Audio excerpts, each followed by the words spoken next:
Hello everyone, previous lecture में जो हम लोगों ने डिस्कस किया था वो बेसिकली क्लासिफिकेशन ऑफ ड्रॉट के बारे में डिस्कस किया था कि क्लासिफिकेशन ऑफ ड्रॉट क्या होता है।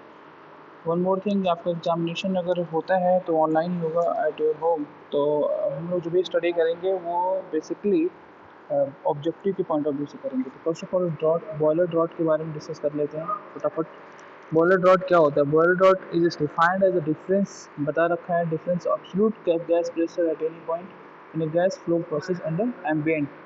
तो ये आपका डेफिनेशंस आपको पता होना चाहिए, डिस्कस कर चुका हूँ। Now classification, classification classification of draught.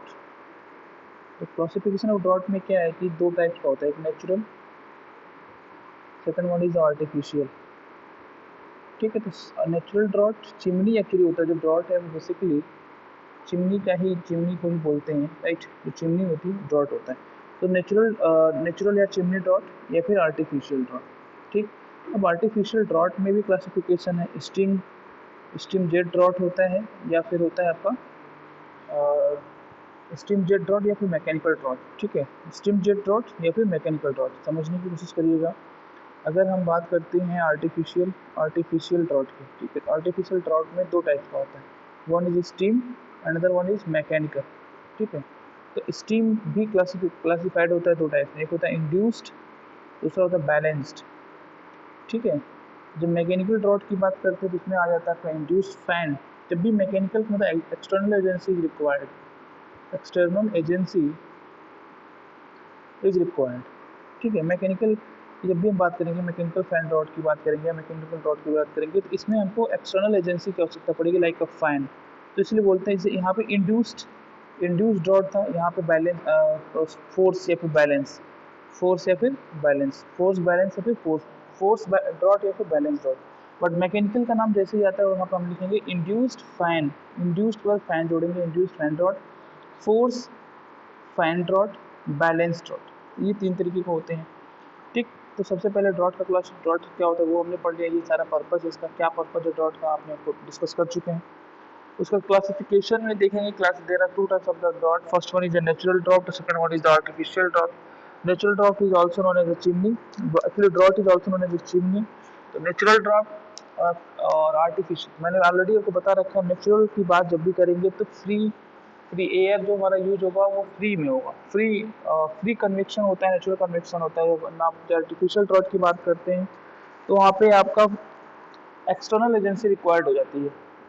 तो आर्टिफिशियल इंटेलिजेंस को दो भागों में बांटा गया है। पहला स्टीम स्टीम जेट ड्रॉट, दूसरा होता है मैकेनिकल ड्रॉट। तो स्टीम जेट जो ड्रॉट होता है वो दो टाइप्स के होते हैं, इंड्यूस्ड ड्रॉट और फोर्स ड्रॉट। मैकेनिकल जो ड्रॉट होता है वो थ्री टाइप्स का होता है, induced fan, force fan and balance draught. ठीक है, तो कीप इन माइंड। तो फर्स्ट ऑफ ऑल देखेंगे हम लोग नेचुरल या स्टीम चिमनी ड्रॉट क्या होता है, इसका क्या यूज है। तो नेचुरल ड्रॉट सिस्टम जो होता है एम्प्लॉय करते हैं टॉल चिमनी के लिए, as shown in the figure. अभी फिगर आपको दिखाता हूँ, see the figure. Basically is obtained by the use of chimney. Chimney जो होता है वो वर्टिकल ट्यूबुलर स्ट्रक्चर का जैसे होता है, ये दिख सकता है आपको, वर्टिकल ट्यूबुलर स्ट्रक्चर होता है, राइट। और वर्टिकल ट्यूबुलर स्ट्रक्चर होता है और बेसिकली ये ब्रिक्स का बना होता है। चिमनी आपने देखा होगा वो ब्रिक्स का बना होता है, और ब्रिक्स, ठीक है, या फिर स्टील या फिर रेनफोर्स कंक्रीट होते हैं। स्टील का है, स्टील हो सकता है, या फिर रेनफोर्स कंक्रीट जो होता है वो उसका यूज कर सकते हैं हम। ठीक है, वहाँ से उससे हम बनाते हैं। पर्पज़ क्या होता है बेसिकली, तो हम इनक्लोजिंग करते हैं, इनक्लोजिंग रहती है, enclosing of A column of hot gases.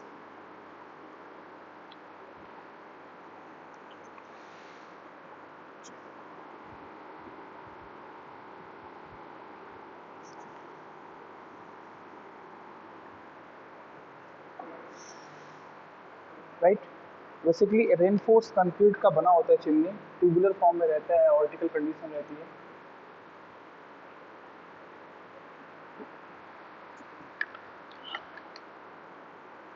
Drought main जो पर्पज होता है ड्रॉट प्रोड्यूस करता है chimney bye the chimney, density difference. जहाँ पे डेंसिटी डिफरेंस होती है, ड्यू टू डेंसिटी डिफरेंस जो है हमारा जो है कॉलम इनसाइड चिमनी और out cold water outside chimney होता है। तो बेसिकली आप यहाँ पे ग्राफ देखेंगे, ये आपको ब्लॉक डायग्राम दिख रहा है natural draught chimney, right. Clear, यहाँ पे ये जो लाइन है ये हमारा क्या है, प्रेशर एटीएम है। मतलब एटमॉस्फेरिक प्रेशर की बात कर रहे हैं, ठीक है, प्रेशर एटीमीटर।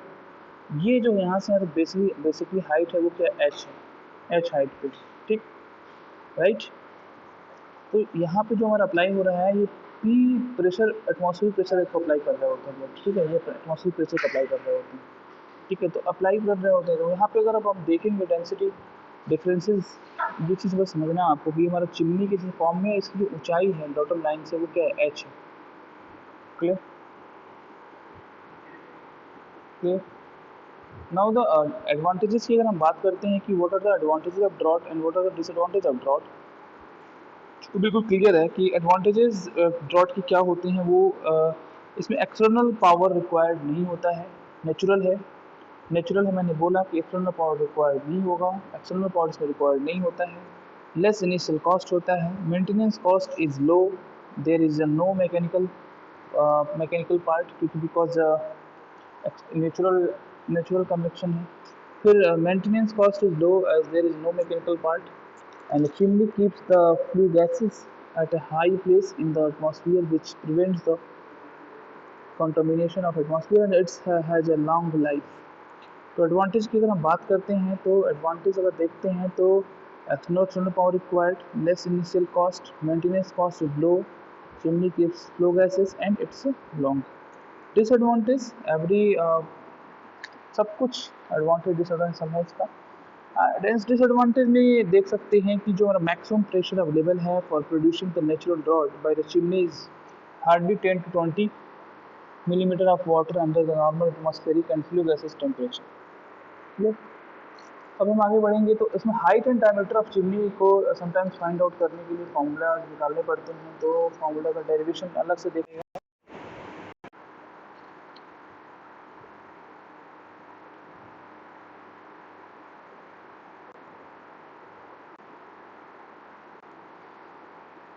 तो यहाँ पे हम डिस्कस कर रहे थे, अभी हम डिस्कस करने जा रहे थे आर्टिफिशियल। देखिए समटाइम्स क्या होता है, condition for maximum discharge through chimney के लिए हमको फॉर्मूला निकालना पड़ता है, तो बुक में वो फॉर्मूले देख लीजिएगा, एफिशिएंसी ऑफ चिमनीज निकालने के लिए फॉर्मूला बना हुआ है, डेरिवेशन हुआ है, इतना इंपॉर्टेंट नहीं है बट ठीक है, आप थ्योरी ज़्यादा इंपॉर्टेंट है इस केस में।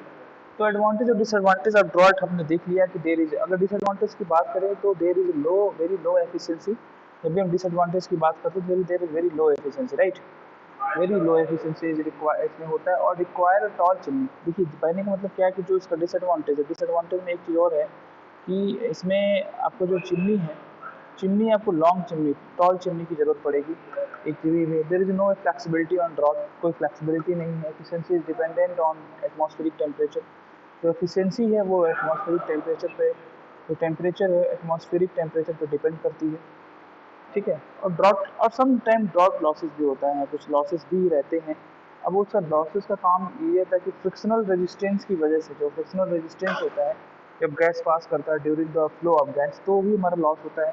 जैसे लॉस नियर द बेंड्स, जहाँ जहाँ बेंड होगा, जैसे कोई चीज़ ऐसे फ्लो कर रही है फिर ऐसे बेंड कर रही है, तो यहाँ पे लॉस होता है। आपने फ्लूइड मैकेनिक्स में पढ़ा होगा, आपने फ्लूइड मैकेनिक्स में पढ़ा होगा लॉसेस, तो बेंड लॉस भी होता है, जहाँ भी बेंड होगा वहाँ पे लॉस होगा। फ्रिक्शनल ऑफ रेजिस्टेंस जहाँ भी होंगे वहाँ लॉसेस होंगे, ठीक है। Frictional head loss in different equipment में होता है, और हीट लॉस होता है इम्पैक्ट वेलोसिटी का की वजह से। देखिए क्या है कि एग्जामिनेशन जो आपका होना है, होप सो शायद अगस्त में हो, क्योंकि जो शेड्यूल आया हुआ है टेंटेटिव शेड्यूल है, इस पर कुछ कंफर्मेशन नहीं कह सकते हैं, टेंटेटिव डेट है वो, फाइनल ईयर का आया हुआ है। तो आपका भी एग्जामिनेशन होगा और एग्जामिनेशन आपका एट होम होगा, you can give the examination at your home, अपने घर से उस एग्जामिनेशन को देंगे जैसे हम लोगों ने सिटी वन लिया। तो गूगल फॉर्म के टर्म में हो सकता हो या फिर किसी का वो ऑब्जेक्टिव बेसिस पे ही होगा, तो हमें थ्योरेटिकल के साथ साथ अभी फोकस करना ऑब्जेक्टिव पे, ठीक है। तो ऑब्जेक्टिव हमको स्ट्रॉन्ग करते चलना है, तो अगर हम फर्दर जो भी क्लासेस लेंगे, तो वैसे मैं शुरू से ही ऑब्जेक्टिव के पॉइंट ऑफ व्यू से पढ़ाता रहता हूँ, तो ऑब्जेक्टिव के क्वेश्चंस को भी शेयर करूँगा, और जल्द ही जो है मैं आपको PDF फाइल प्रोवाइड कराऊंगा जिसमें ज़्यादा से ज़्यादा ऑब्जेक्टिव रहेंगे अप्लाइड थर्मोडायनामिक्स, ठीक है। जैसे मुझे मिल जाता है मैं आपको प्रोवाइड करा दूँगा। तो और बुक्स भी हैं, आप वहाँ से फर्दर आप फॉलो कर सकते हैं। जो भी बुक आप परचेज किए होंगे सब बुक्स के लास्ट में चैप्टर खत्म होता है तो उसमें ऑब्जेक्टिव दिया रहता है, आप वहाँ से फॉलो कर सकते हैं। और अगर आपने अच्छे से पढ़ाई करी है तो आपको कोई दिक्कत नहीं हो जाएगा, ठीक है। तो नाउ आर्टिफिशियल, अगर हम बात करें नाउ आर्टिफिशियल हमारा फैन या ड्रॉट की बात करें, तो आप अब देख सकते हैं कि जो हमारा आर्टिफिशियल होता है ड्रॉट, बेसिकली इसका मतलब ये होता है कि independent of the atmospheric condition. सबसे पहला लाइन यही है कि ये एटमॉस्फेरिक जो कंडीशन है, जो एटमॉस्फेरिक कंडीशन है, इस पे जो है डिपेंड नहीं करता है, डिपेंड नहीं करता, मतलब इंडिपेंडेंट होता है, इंडिपेंडेंट होता है किस पे, एटमॉस्फेरिक कंडीशन पे, और ये बिल्कुल जो डिपेंड नहीं करता है। ठीक है, ठीक है, is called the artificial draught. Artificial draught वो ड्रॉट उसे बोलते हैं जिसका जो है मीन्स ये है कि which is independent of the atmospheric condition, which is independent of the atmospheric condition is called artificial drought. It gives a greater flexibility to take the fluctuation load. It gives the greater flexibility to take the fluctuating loads on the plant. Fluctuating loads जो मिलता है उसको plant को देता है। ठीक है, तो artificial draught may of mechanical type और स्टीम टाइप ऑफ होता है। मैकेनिकल का होता है, स्टीम का।